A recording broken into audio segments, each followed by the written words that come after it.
Hello అండి. Welcome to Telugu UPSC గురు. ఈరోజు మనము పార్ట్ 13 ఆఫ్ ద ప్రిలిమ్ సీరీస్‌లో ఉన్నామండి. చాలా ఇంపార్టెంట్ సీరీస్. మీరు ఒకవేళ లాస్ట్ వీక్‌లో ఏదైనా క్లాస్ మిస్ అయ్యి ఉంటే, రేపు సండే ఉంది కదా! మీరు ఫ్రీ ఉంటే రేపు ఖచ్చితంగా ఆ వీడియోస్ చూడండి. పీడిఎఫ్స్ కూడా చూడండి. ఏమైనా క్వెషన్స్ ఉన్నా కూడా, ఇంకేదైనా మీకు ఇన్ఫర్మేషన్ కావాలి అన్నా కూడా కామెంట్స్‌లో చెప్పండి. దాని ప్రకారంగా నేను నెక్స్ట్ వీడియోస్ చేసి పెడతాను మీకోసము. Right? So, 2023 question paper discuss చేసుకుంటున్నాము. ఇది చాలా ఇంపార్టెంట్ సీరీస్. ఎందుకు అంటే పీవైక్యూస్‌లో ఒక ప్యాటర్న్ ఉంటుంది. మీరు ఆ ప్యాటర్న్ అండర్‌స్టాండ్ చేసుకోవడానికి ఈ సీరీస్ చాలా హెల్ప్‌ఫుల్ అవుతుంది. ఓకే. సో, ట్రిక్స్ కూడా అర్థమవుతాయి. సో, దాని పరంగా మీరు ఈజీగా మీ నెక్స్ట్ ఎగ్జామ్‌కి ప్రిపేర్ అవ్వడానికి అది చాలా ఈజీ అయిపోతుంది. ఫస్ట్ క్వెషన్ ఏంటో చూద్దాము. Consider the following statements. Statement 1. Interest income from the deposits in infrastructure investment trusts distributed to their investors is exempted from tax, but the dividend is taxable అంటున్నారు. అంటే బేసిక్‌గా ఇన్విట్స్ ఉంది కదా! ఇన్విట్స్ అంటే ఏంటో చూద్దాము. బట్ ఇన్విట్స్ ఉంది కదా! ఇందులో ఎవరైతే డిపాజిట్ చేస్తారో దానిపైన ఇంట్రెస్ట్ ఇన్‌కమ్ ఏదైతే ఉందో దాన్ని టాక్స్ నుంచి ఎగ్జెంప్ట్ చేశారు. అంటే దాని మీద టాక్స్ వెయ్యరు. కానీ డివిడెండ్ ఉంది కదా! దానికి టాక్స్ వేస్తారు అని అంటున్నారు. ఫస్ట్ ఇన్విట్స్ అంటే ఏంటో చూద్దాం. ఓకే. ఇన్‌ఫ్రాస్ట్రక్చర్ ఇన్వెస్ట్‌మెంట్ ట్రస్ట్ అంటే ఏంటి అంటే, అది కేవలం మ్యూచువల్ ఫండ్స్ ఎలా ఉందో సేమ్ అలాగే ఉంటుందండి. అంటే చాలామంది ఇన్వెస్టర్స్ కలిపి ఇన్వెస్ట్ చేస్తారు. పూల్డ్ ఇన్వెస్ట్‌మెంట్ ఉంటుందన్నమాట. ఈ ఇదంతా కూడా మనం ఇన్వెస్ట్ చేసిందంతా కూడా ఇన్‌ఫ్రాస్ట్రక్చర్ ప్రాజెక్ట్స్‌లో యూజ్ చేస్తారనమాట. ఇన్‌ఫ్రాస్ట్రక్చర్ ప్రాజెక్ట్స్ అంటే roads, renewable assets, gas pipelines వీటన్నిటిని కూడా ఇన్‌ఫ్రాస్ట్రక్చర్ ప్రాజెక్ట్స్ అంటారు. దీన్ని రెగ్యులేట్ చేస్తున్నది ఎవరు? సెబీ అన్నమాట. అంటే నార్మల్‌గా ఇలాంటి ఇన్‌ఫ్రాస్ట్రక్చర్ ప్రాజెక్ట్స్‌కి బేసిక్‌గా ఇన్వెస్ట్ చేసేవాళ్ళెవరు? ఇన్స్యూరెన్స్ కంపెనీస్ వాళ్ళు, పెన్షన్ ఫండ్స్ వాళ్ళు, బ్యాంక్స్ వీళ్ళందరూ ఇన్వెస్ట్ చేస్తారు. కానీ ఇక్కడ మనకి ఇన్వెట్స్ ద్వారా రీటైల్ ఇన్వెస్టర్స్ కూడా ఇందులో ఇన్వెస్ట్ చేయొచ్చనమాట. రైట్? అయితే ఇక్కడ ఏం జరుగుతుంది అంటే, ఇక్కడ మన యూనిట్ హోల్డర్స్ ఎవరైతే ఉంటారో, యూనిట్ హోల్డర్స్ అంటే ఏం కాదు మన ఇన్వెస్టర్సే అనమాట. వీళ్ళున్నారు కదా! వాళ్ళకి రిటర్న్స్ ఎలా వస్తాయి? డివిడెండ్ ఇంకా ఇంట్రెస్ట్ రూపంలో వస్తాయన్నమాట. అయితే ఇది 2023 క్వెషన్ పేపర్ అండి. బడ్జెట్ నుంచి వచ్చిన డైరెక్ట్ క్వెషన్ అండి ఇది. రైట్. మన బడ్జెట్‌లో ఏమన్నారు అంటే అన్ని income which is distributed by InvITs. Okay. All income distributed by InvITs. అంటే రకరకాలు ఇంట్రెస్ట్ ఇన్‌కమ్ ఉండొచ్చు, డివిడెండ్ ఇన్‌కమ్ ఉండొచ్చు, రెంటల్ ఇన్‌కమ్ వచ్చు. ఇవన్నీ కూడా టాక్సబుల్ అన్నమాట. ఇది మన బడ్జెట్‌లో వచ్చింది 2023లో.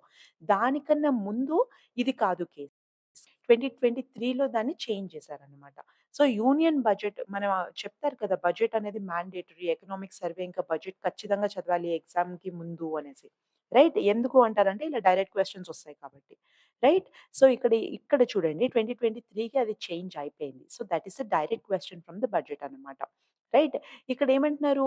మన ఇంట్రెస్ట్ ఇన్‌కమ్ అనేది ఎగ్జామ్ట్ చేసేస్తారు అంటున్నారు. కానీ ఇది రాంగ్ స్టేట్‌మెంట్. ఓకే. ఎందుకంటే దాన్ని కూడా టాక్సబుల్ చేశారు. రీజన్ ఏంటి అంటే వీళ్ళు టాక్స్ బేస్ పెంచడానికి. అంటే టాక్స్ కట్టే జనం పెరగాలన్నమాట. Right? So, that is the reason ఈ ఎగ్జెంప్షన్ అనేది కూడా తీసేసారన్నమాట. నెక్స్ట్ పాయింట్ చూద్దాము. ఈ ఇన్విట్స్ ఏదైతే ఉందో these are recognised as borrowers under Securitisation and Reconstruction of Financial Assets and Enforcement of Security Interest Act 2002. ఇది correct. Second statement is correct. But first statement is not correct. Okay. So, D is the right answer where statement 1 is incorrect. Statement 2 is correct. Next question ఏంటో చూద్దాం. Consider the following statements. First statement. In the post pandemic recent past, many central banks worldwide had carried out interest rate hikes. అయితే ఈ central banks ఉన్నాయి కదా! World వైడ్‌గా post pandemic అయిపోయిన తర్వాత కాలంలో అన్ని సెంట్రల్ బ్యాంక్స్ అనట్లేదు. మెనీ సెంట్రల్ బ్యాంక్స్ ఏం చేశారు అంటే ఇంట్రెస్ట్ రేట్ అనేది హైక్ చేశారు. పెంచేశారన్నమాట. యాక్చువల్‌గా ఇది జరిగిందండి. So, statement 1 is correct. Okay. ఏమైంది అంటే పోస్ట్ పాండమిక్‌లో చాలా మటుకు సెంట్రల్ బ్యాంక్స్ వాళ్ళ ఇంట్రెస్ట్ రేట్ అనేవి పెంచినాయి. రీజన్ ఏంటి అంటే ఈ ఇది అన్నది ఇంట్రెస్ట్ రేట్ అన్నది మన మానిటరీ పాలిసీ టూల్ అన్నమాట. రైట్?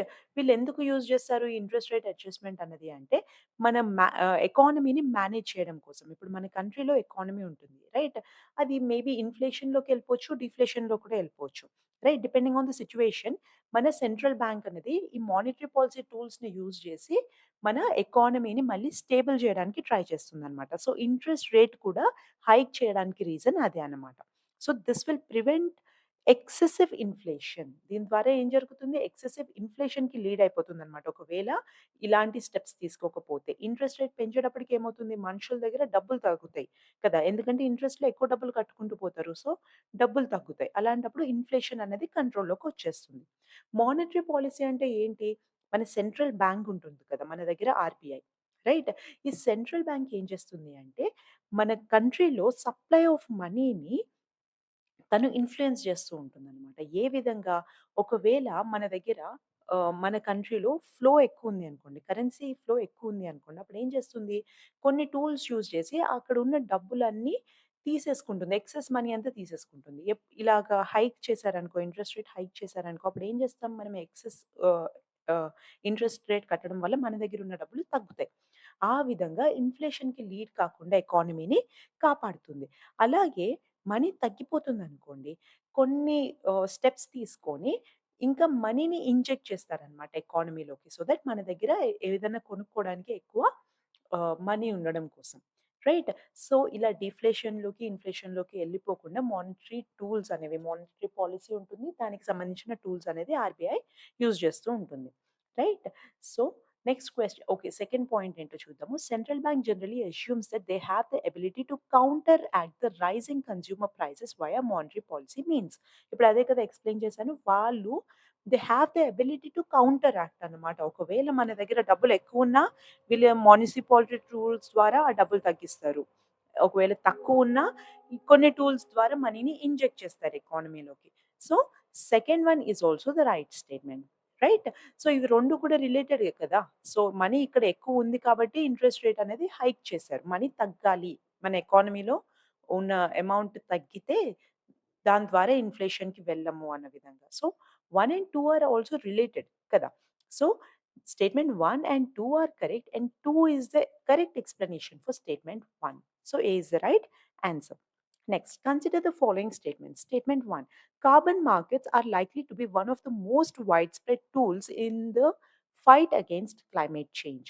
చూడండి కార్బన్ మార్కెట్స్ గురించి మొన్న కూడా సీఓపీ వల్ల మొన్న కూడా చాలా న్యూస్ వచ్చింది. చాలా డిలే అయింది. బట్ ఎటువంటి ఔట్‌కమ్ రాట్లేదు అని చాలా రోజులు న్యూస్ పేపర్‌లో ఇదే ఉంది. కార్బన్ మార్కెట్స్ అనేవి ఇప్పుడు ఈ గ్లోబల్ వార్మింగ్ సిట్యుయేషన్ వల్ల చాలా ఇంపార్టెంట్ అయిపోయినాయి. రైట్?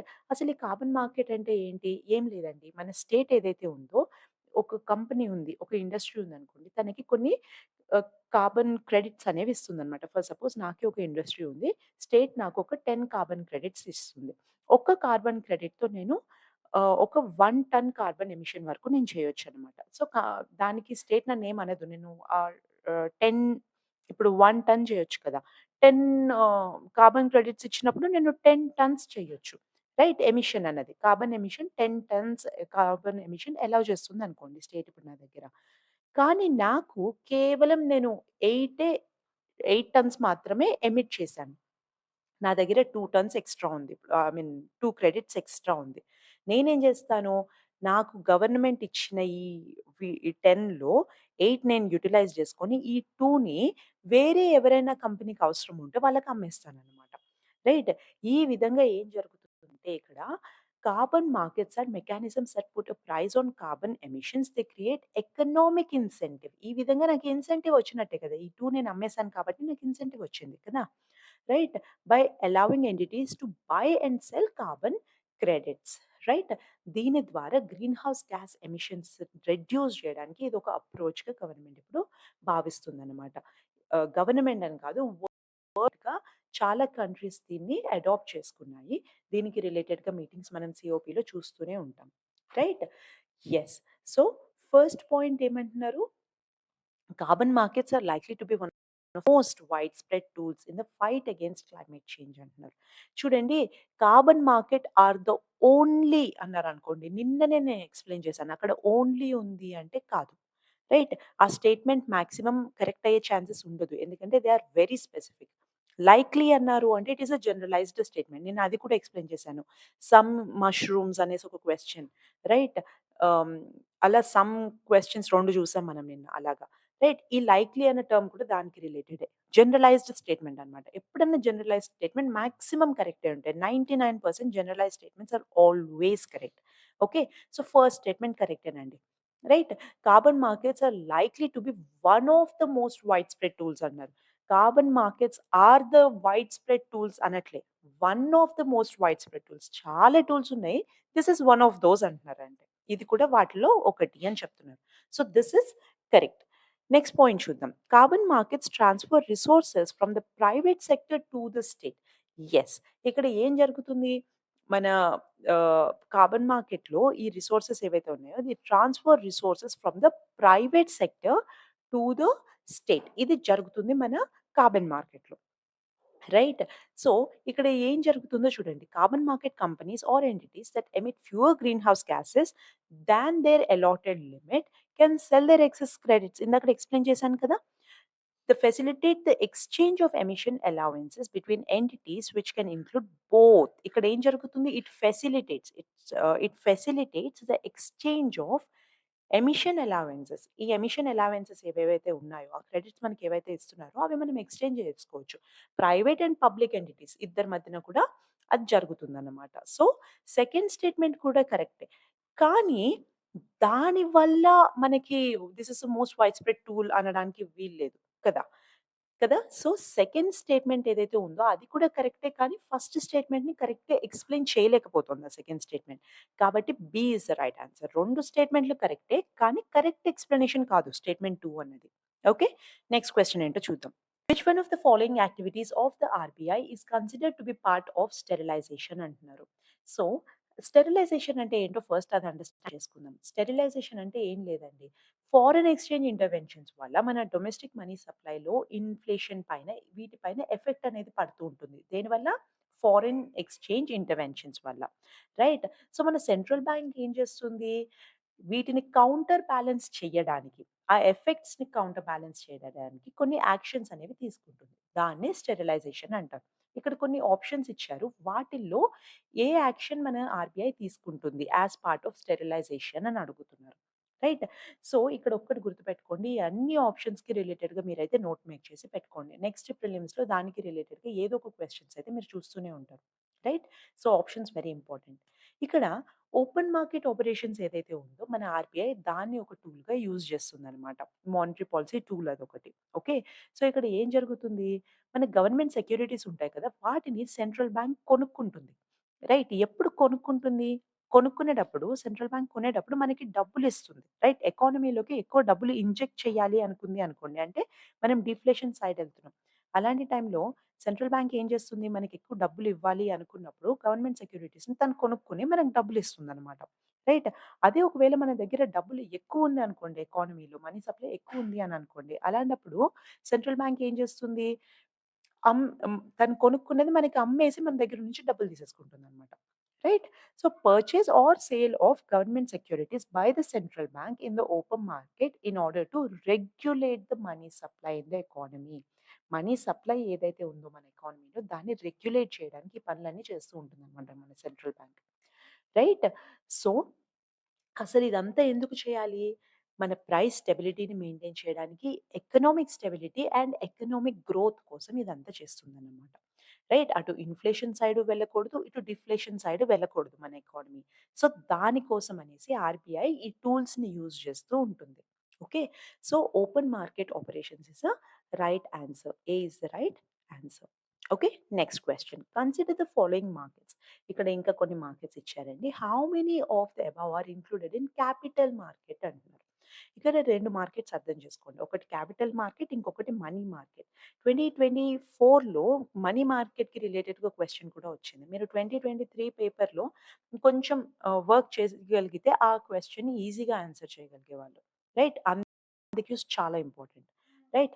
క్యాపిటల్ మార్కెట్ అంటే అర్థం ఏంటి? ఇక్కడ లాంగ్ టర్మ్ అసెట్స్ ఉంటాయన్నమాట. అంటే స్టాక్స్ లాగా, బాండ్స్ లాగా వీటిని ట్రేడ్ చేస్తారు క్యాపిటల్ మార్కెట్‌లో. లాంగ్ టర్మ్ అసెట్స్ గుర్తుపెట్టుకోండి. మనీ మార్కెట్‌లో షార్ట్ టర్మ్ అన్నమాట. రైట్. సో, 1 ఇయర్ కన్నా తక్కువ లేదా 1 ఇయర్ వరకు. రైట్. అంత short term debt and lending అనేది ఇక్కడ జరుగుతుంది. అంతే. దాన్ని మనీ మార్కెట్ అంటారు. సో, ఇక్కడ కొన్ని ఆప్షన్స్ ఇచ్చి ఇందులో ఏవి క్యాపిటల్ మార్కెట్ అంటున్నారు. అంటే లాంగ్ టర్మ్ అసెట్స్ ఏవేవి అని అడుగుతున్నారు. అయితే గవర్నమెంట్ బాండ్ మార్కెట్ ఇంకా స్టాక్ మార్కెట్. ఇవి 2 కూడా మనకి లాంగ్ టర్మ్ అసెట్స్ అన్నమాట. రైట్. తర్వాత కాల్ మనీ మార్కెట్ ఏదైతే ఉందో, ట్రెజరీ బిల్ ఏదైతే ఉందో ఇవి less than an year or equal to an year. So, ఇవొచ్చేసి మనీ మార్కెట్ కిందకి వస్తాయి. సో, ఓన్లీ 2 అన్నమాట. B is the right answer. Next question చూద్దాం. Which one of the following best describes the concept of small farmer large field? చూడండి, small small farmer large ఫీల్డ్‌కి అర్థం ఏంటి అసలు? ఈ ఇనిషియేటివ్‌కి అర్థం ఏంటి అంటే, బేసిక్‌గా ఒక ఊర్లో చాలామంది ఫార్మర్స్ ఉంటారు కదా! వాళ్ళు పార్టిసిపేటరీ కలెక్టివ్ యాక్షన్ మోడల్ అంటారనమాట దీన్ని. రైట్. సో, వీళ్ళందరూ కలిసి పార్టిసిపేట్ చేస్తున్నారు. ఎలాగ వీళ్ళందరూ కలెక్టివ్‌గా పార్టిసిపేట్ చేస్తున్నారు. దేనికోసము? వీళ్ళందరూ కూడా స్మాల్ అండ్ మార్జినల్ ఫార్మర్స్ అండి. వాళ్ళ లైవ్లీహుడ్‌ని ఇంప్రూవ్ చేసుకోవడం కోసము ఇలాంటి స్టెప్ అనేది తీసుకుంటున్నారనమాట. ఏమవుతుందంటే జనం అందరూ కలిసి మాట్లాడినప్పుడు వాళ్ళ దగ్గర బార్గెనింగ్ పవర్ ఉంటుంది. రైట్. సో, ఇదేదైతే ఉందో అందరూ కలిసి పార్టిసిపేటరీ యాక్షన్ మీద బేస్ అయ్యి ఉందన్నమాట ఈ concept. So many marginal farmers in an area organise themselves into groups and synchronise and harmonise selected agricultural operations. So ఏవైతే అగ్రికల్చరల్ ఆపరేషన్స్ పైన వీళ్ళు ఫోకస్ చేయాలి అనుకుంటున్నారో అందరూ ఒకటే మాట మీద ఉంటారన్నమాట ఆ గ్రూప్ అందరూ కూడా. రైట్. సో అది ఈ ఇనిషియేటివ్ అన్నమాట. So B is the right answer. Next question చూద్దాం. Consider the following statements. The government of India provides minimum support price for Niger seeds. Niger seed అంటే అర్థం ఏంటి? ఇది ఒక ఆయిల్ సీడ్ అండి. రైట్. నైగర్ నుంచి వస్తుంది. రైట్. సో దీనికి చాలా మెడిసినల్ యూజెస్ ఉన్నాయన్నమాట. సో మన గవర్నమెంట్ ఎంఎస్‌పి ప్రొవైడ్ చేస్తుంది కదా! మినిమమ్ సపోర్ట్ ప్రైస్ ప్రొవైడ్ చేస్తుంది కదా! ఈ నైగర్ సీడ్‌కి ప్రొవైడ్ చేస్తుందా? చెయ్యదా? అని అడుగుతున్నారు. రైట్. ఇట్ ప్రొవైడ్స్ అని చెప్తున్నారు కదా! యెస్. మన గవర్నమెంట్ దీనికి ప్రొవైడ్ చేస్తుందనమాట. రైట్. సో, ఈ నైగర్ సీడ్ ఏదైతే ఉందో అది ఒక ఖరీఫ్ క్రాప్ అనమాట. ఖరీఫ్ క్రాప్ అంటే రైనీ సీజన్‌లో పెరుగుతుంది. జూన్ తర్వాత దాన్ని వేస్తారు ఖరీఫ్ క్రాప్‌ని. సో, అది ఒక ఖరీఫ్ క్రాప్. సో, అది కూడా కరెక్టే. Tribal people use niger seed oil for cooking అంటున్నారు. యెస్. ఇది కూడా కరెక్టేనండి. ఓకే. కొంతమంది ట్రైబల్ పీపుల్ దాన్ని కుకింగ్ ఆయిల్‌గా కూడా యూజ్ చేస్తారనమాట. So, all 3 are correct here. C is the right answer. Next question. Consider the investments in the following assets. అయితే ఇక్కడ కొన్ని అసెట్స్ ఇచ్చారండి. ఓకే. దానికి ఇన్వెస్ట్‌మెంట్ కన్సిడర్ చేయమంటున్నారు. అది టాంజిబుల్ ఇన్వెస్ట్‌మెంటా? ఇన్‌టాంజిబుల్ ఇన్వెస్ట్‌మెంటా? అన్నది మనం చెప్పాలనమాట. సో, టాంజిబుల్ అంటే అర్థం ఏంటి? మనం 2024 పేపర్‌లో కూడా చూసాం ఈ క్వెషన్ దీనికి రిలేటెడ్‌గా. టాంజిబుల్ అంటే అర్థం ఏంటి? దానికొక ఫిజికల్ గా ప్రెజెంట్ ఉన్న దాన్ని మనం టాంజిబుల్ అసెట్ అంటాం. ఇన్‌టాంజిబుల్ అంటే దానికి ఫిజికల్ అపియరెన్స్ లేదన్నమాట. రైట్. దాన్ని ఇన్‌టాంజిబుల్ అంటాం. Right. So, these are the assets. Sorry, acid అని వచ్చింది ఇక్కడ. So, it is an asset. Okay. So, these are the assets that are not physical in nature. Right. So, దీనికి example ఏంటి అంటే copyrights కావచ్చు, patents కావచ్చు, trade marks కావచ్చు. So, ఇవన్నీ కూడా ఇంటాంజిబుల్ అసెట్స్ అన్నమాట. సో, ఇక్కడ ఇచ్చిన వాటిలో ఏవేవి ఇంటాంజిబుల్ అంటున్నారు. So, brand recognition, intellectual property, mailing list of clients ఇవన్నీ కూడా ఇంటాంజిబుల్ అన్నమాట. ఇన్వెంటరీ ఏదైతే ఉందో అదొక్కటి టాంజిబుల్ అసెట్. రైట్. దానికి ఒక ఫిజికల్ అపియరెన్స్ ఉంటుంది. దీన్ని అమ్ముతారు ఆర్ దీన్ని ప్రొడక్షన్‌లో కూడా యూజ్ చేస్తారనమాట. సో, సెకండ్ వన్ ఒక్కటే కాదు. మిగతా 3 కరెక్టే. So, C is the right answer. Only 3. Next. Consider the following.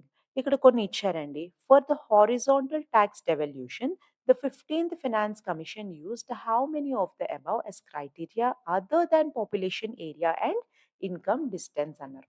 So, ఇక్కడ పారామీటర్స్ అన్నిటిని నేను క్లియర్‌గా మెన్షన్ చేయడానికే ఇది పెట్టానండి. మీరు ఈ పారామీటర్స్ అన్నీ చూడండి. రైట్. సో, మన 15th ఫైనాన్స్ కమిషన్ ఏదైతే ఉందో హారిజాంటల్ టాక్స్ డెవల్యూషన్‌లో ఏవేవి యూజ్ చేస్తుంది క్రైటీరియా కింద అని అడుగుతున్నారు. రైట్. సో, ఆల్రెడీ వాళ్ళు 2 ఇచ్చేసారు. పాపులేషన్ ఏరియా ఇంకా ఇన్‌కమ్ డిస్టెన్స్ అనేది ఇచ్చేసారనమాట. అవి 2 తీసేసి ఇంకా ఏవేవున్నాయి అంటున్నారు. డెమోగ్రాఫిక్ పెర్ఫార్మన్స్ ఉంది. రైట్. ఫారెస్ట్ అండ్ ఎకాలజీ ఉంది. అయితే గవర్నెన్స్ రిఫార్మ్స్ అనేది ఎక్కడ లేదు చూడండి. రైట్. సో, అదనేది లేదనమాట. స్టేబుల్ గవర్నమెంట్ అంట. స్టేబుల్ గవర్నమెంట్ గూడా మన దగ్గర ఎక్కడ లేదు. Right. Tax and physical efforts. So, ఇదుంది. Tax and physical efforts. So, 1, 2 and 3. B is the right answer. ఈ 3 ఉన్నాయన్నమాట. రైట్. సో, నెక్స్ట్ వన్ చూద్దాము. Consider the following infrastructure sectors. అయితే ఇక్కడ కొన్ని ఇన్‌ఫ్రాస్ట్రక్చర్ సెక్టర్స్ ఇచ్చారండి. వీటిలో వాటిని UNOPS sustainable investments in infrastructure and innovation అంటే S3I అన్నమాట. ఈ ఇనిషియేటివ్ వేటి పైన ఫోకస్ చేస్తుంది అని అడుగుతున్నారు. సో, చూడండి, యునైటెడ్ నేషన్స్‌కి సంబంధించిన దానికి రిలేటెడ్‌గా ఎప్పుడు క్వెషన్స్ వస్తూనే ఉంటాయి. రైట్? యూఎన్‌కి సంబంధించిన ప్రతి ఒక్క ఇనిషియేటివ్ ఇంపార్టెంటే. మన పేపర్‌లో యూఎన్‌కి సంబంధించిన ఏమన్నా చేంజెస్ ఉన్నాయి అంటే వాటిపైన ఫస్ట్ మీరు ఫోకస్ చేయండి. దానికి నోట్ మేక్ చేసి పెట్టుకోండి. రైట్? సో, ఇక్కడ యునోప్స్ ఏదైతే ఉందో దాని విజన్ ఏంటి? మొత్తం వరల్డ్‌లో పీస్ ఉండాలనమాట. రైట్? సస్టైనబిలిటీ పైన ఫోకస్ చేస్తుంది. రైట్? పబ్లిక్ రిసోర్సెస్‌ని ఎఫిషియంట్‌గా యూజ్ చేయడం కోసం యునోప్స్ అనేది దాని విజన్‌లో అది కూడా ఇంక్లూడ్ అయ్యి ఉందన్నమాట. రైట్? సో, ఇక్కడ S3I ఏదైతే ఉందో అందులో ఏవేవి ఇంక్లూడ్ అయ్యి ఉన్నాయి అంటే అఫోర్డబుల్ హౌసింగ్ ఇంక్లూడ్ అయ్యి ఉంది. Right? It always focuses upon the sustainability, health care, తర్వాత ఏంటి అంటే పబ్లిక్ రిసోర్సెస్ అనేవి ఎఫిషియంట్‌గా యూజ్ చేయాలి అని. రైట్? ఇవన్నిటి పైన యునాప్స్ ఫోకస్ చేస్తుంది. సో, మనకి ట్రాన్స్‌పోర్ట్‌కి రిలేటెడ్‌గా అయితే S3ఐలో లేదండి. Right? Health care, renewable energy. So, 1, 3 and 4 are the right options. So, only 3 అన్నమాట. C is the right answer. Yes. So, that's it అండి. C is the right answer. 30 అంటే మనం 10 క్వెషన్స్ కంప్లీట్ చేసాము. Thank you so much for your time. Ah, ఏదైనా రిలేటెడ్‌గా questions ఉన్నాయి అంటే కామెంట్స్‌లో పెట్టండి. నెక్స్ట్ సెషన్ కన్నా ముందు మేబీ ఆహ్, రేపు అలాగా మీకు ఆన్సర్ ఇస్తాను. Thank you so much. Prepare well.